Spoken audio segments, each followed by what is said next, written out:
संतोष धुरे आपल्यासोबत आहेत। तुम्ही जवळपास 3 तास हा मुद्दा मांडला आणि हॉटस्टारकडनं अखेर तुम्ही लेखी जे काही उत्तर आहे ते मिळवलेलं आहे। मात्र आता तुम्हाला पोलीस ताब्यात घेत आहेत आणि पोलीस स्टेशनला नेत आहेत। तर आता ही गळचेपीत चाललेली आहे मराठीची आणि त्याला सपोर्ट पूर्णपणे मुंबई पोलीस करते आहे, हे दृश्य दिसून येत आहे।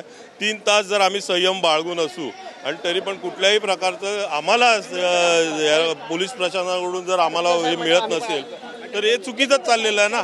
आणि त्याचा प्रत्येक तुम्ही बघताय, समोरासमोर बघताय तुम्ही।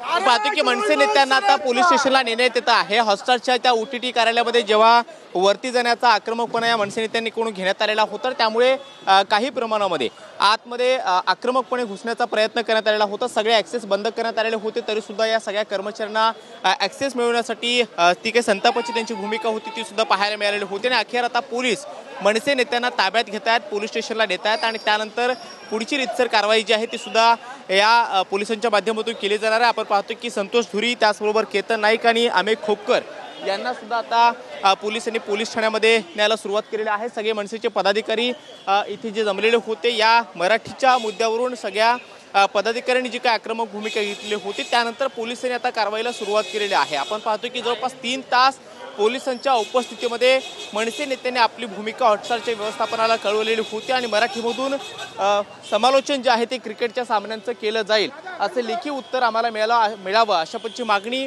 या सगळ्या नेत्यांच्या माध्यमातून करण्यात आलेली होती। आणि अखेर आता ते उत्तर मिळाल्यानंतर जे काही मनसे नेत्यांकडून आक्रमक भूमिका घेण्यात आलेली होती, त्यानंतर आता त्यांना ताब्यात घेण्यात आलेलं आहे। त्यांना आता पोलीस स्टेशनच्या दिशेनं नेण्यात येत आहे।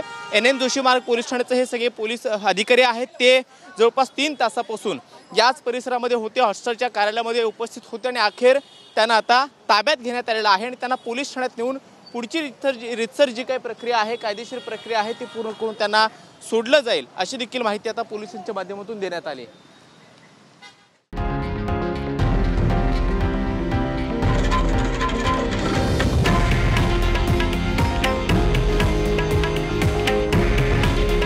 हे आहे देशातील नंबर 1 न्यूज नेटवर्क आणि आपण पाहत आहात TV9 मराठी।